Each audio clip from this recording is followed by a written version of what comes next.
Okay, so I'm going to show you how to make kind of a dynamic application interface. So this is for like a dashboard. It's so that you can use a map dynamically. So you can see I can zoom in here. And I guess the more interesting thing is that when I click on things, the page responds, loads different things.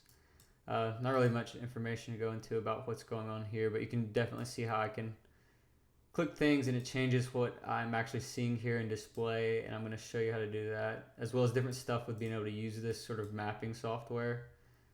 And you can see all kind of what you're able to do here. So this is just a demonstration. I'll kind of show you just a little breakdown of what's going on. So the main things that you want to see here are, or that I'm going to go through here, is Folium, Pandas, GeoPandas. As its name kind of looks like, it's just a geospatial version of Pandas. Most things are the same. Shapely, this is kind of related to the geospace stuff. So I can load those, and then I'll start mapping. So let me load this. So I'm loading a map here, and you can see in the notebook even, it's dynamic as well. You have these map types. So here's some tiles that I have that you can see. We also have the center location of the map and the initial zoom. So if I make that smaller number, it zooms out. So you can see if I go to maybe like 7, and probably if I go to 4, you can probably see this whole United States. Yeah, so then I'm gonna go back to 10, and we can look at just this. I can change the map type to something else. This is kind of like a light color of the same thing. This looks more like a Google Maps sort of thing. But you can see, you can zoom in and see everything here. The resolution gets better, it just has to wait a little bit. Moving on, we can just make a function to be able to kind of initialize a map. Same thing as before. We have our selected tile types. We just call this map initialize. So we run that, and this is what we get out of it. I'm gonna use that later. And then also for making the drop pins. So if you go to this, you can see that there's these drop pins here, these little icons. They have like a base set of icons, but I like to use kind of more custom ones. So what I like to do is, instead of saving the PNG locally, I like to reference a URL. So I can just take a PNG file, I can upload it here free, and then I can get the link to like a URL, and then I can use that URL in the code to reference an image that I can load the icon. You don't have to use it that way, but I like to use these two, so I'll have them listed here, and I'll have this code on my GitHub for you to be able to use. So I have two functions here. I'll go over the first one, and then this one kind of only makes sense if I show you the data frame that I'm going to use, but this one you can kind of just get an idea. So I input a data frame that has information about a set of points, and this formats those points to be able to be plotted onto this map. So in the data frame, I have the latitude and longitude of the points, and this is just formatting those latitude and longitudes into the format you need to be able to put it on this map. So you can see here, this first one just kind of cleans it, making sure that you have the correct format. This one puts the values into a single pair and names it coordinates. So you have latitude and longitude, this makes a pair. And then I convert these pairs to points, these shapely points, which is something that we imported up here. And then here I turn it to a GeoPandas data frame instead of just a Pandas data frame. And then here's just another cleaning thing, dropping any NA values that I have along any of these. Return the data frame, and I have that inside of this function here. And then this inputs a map, and then the points that we want to plot on that map. So it's going to take in this map that we initialize here, and then we're going to plot some points on there using a data frame. This is what I'm going to use for the icons. I'll come back to that too, but this is what our data frame will look like. So let's actually load the data frame. So this is just a short function to load the data frame. This is what the data frame looks like. You have an ID, like this is like a name ID, and this would be the ID of the icon.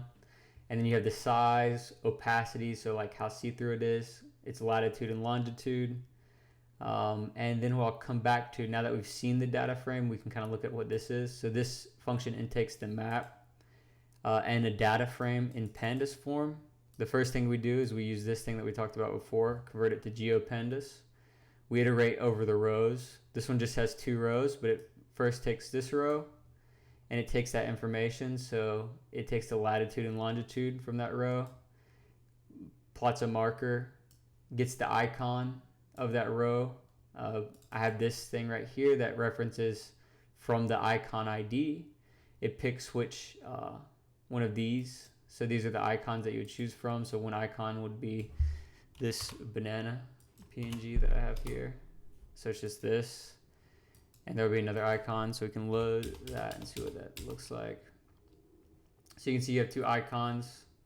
Hover over it, you can see the name there. You could change the opacity. So now this banana one will be fully visible. You can see that there. If we want to make one larger, so we can make the banana size larger, just doing this. I think you get the idea. We could maybe move it higher. So let's maybe move this to this probably would be too high, but let's see. No, there it is. So you can see. And anything else is really easy to change, but this is kind of the basics of it. You can see it's like not that hard so far, but the next thing we're going to do is load it into a Streamlit application and make a web interface dynamically change based off of what you click. So when you click on this one, right now nothing kind of happens. I guess I can zoom in for double clicking, but that just happens anywhere. But we're going to make the user interface that we make, or the dashboard that we make, change, and I'll show you how to do that. So first I'm going to kill this one. So let me get that one so it's loaded here. So I killed that one. I'm going to rerun one that I'm using for like a smaller demo. So I'm going to run this. So here's how you run it. So I'll actually show you the code. So instead of putting it in a notebook, I have the code here. This is PyCharm. I'm sure you know what that is. But what I'm going to do is, now that I have the py file made, I can just reference it. I just do Streamlit run, and then the path to the file that I want to run. So I just do enter after the file is created, and it's loading right now for a long time for some reason. But there it goes. So then it opens it in in my default browser. And you see the interface here. What we want to add is something where we click on these and something happens. But I want to show you a few things here. So let me go through the code. So this is stuff that I'm importing. I think we talked about all those already previously, except for Streamlit. Streamlit's like extremely easy to use. That's what's actually generating the web page. But here you can see this stuff all the way to here is stuff from that notebook. So we've already covered that. This is just some formatting right here. I wouldn't worry about it. It's not really that important. What this actually does is makes this gray area around this box. So it's really not important at all. Set the title. So you probably know what that is. It's just the title here. But we'll show you where that goes into the code. Initialize some constants here. This thing's actually interesting here. So if you put this above a function that you run in the code, this means that it's going to cache that information. You can use this for like TensorFlow weights for a model if you have a model that you don't want to load every time. And I'll actually show you. It'll show running up here anytime it's rerunning the entire code. And what happens is, if I zoom in and out of this map, it actually reruns the entire code. So it's kind of a nightmare if you have like a map with a lot of points on it. It'll keep rerunning the code and reloading the map, and it makes it terrible if you actually have like a lot of points, because the thing is so slow. So if you run this, it saves the stuff to memory one time, so it loads it in the beginning when you load the file, and then it doesn't load it after that. And this is used for resources like weights and maps like this. But if you want to load other kind of more simpler data structures, you can just use this for like pandas data frames and other things. But you can just look that up on the Streamlit website. Here's some stuff about initializing the web page. Simple stuff there. Load map. This is actually just this here. This is the only kind of interesting thing here, to be honest with you.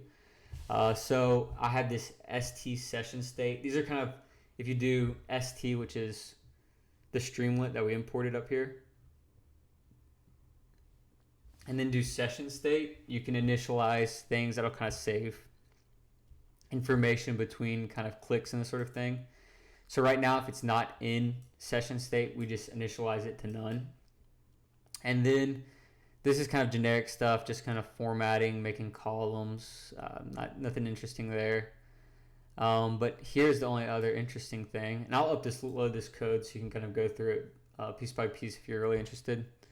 But here's what's going to happen if it's not none, so it's initialized to none in the beginning. If it's not none, then it's going to show something. So we can see where this is referenced all together. So you can see here, my map data comes from the ST Folium. So it's something that we imported here. That's right here. And this is what gets information from the map. So we just put our map in here, our map objects, this M. It returns the map data. I look for the last object clicked inside of this dictionary of map data. And then if there is something that's been clicked, it won't return as none, and it'll show an image and then say you have selected and then whatever you selected. So we can look at how that works. Again, this is really simple. See, I can just click on it and you can see. So it's extremely simple. But I'll do a few more to kind of work up to how you get to something more complicated, like that first web page I showed you, load different tabs and this sort of thing. But you can see using Streamlit is extremely easy. It's a low amount of code. I don't think you have to learn too much to be able to do this. So I'll upload this code. Let me know if you have any questions.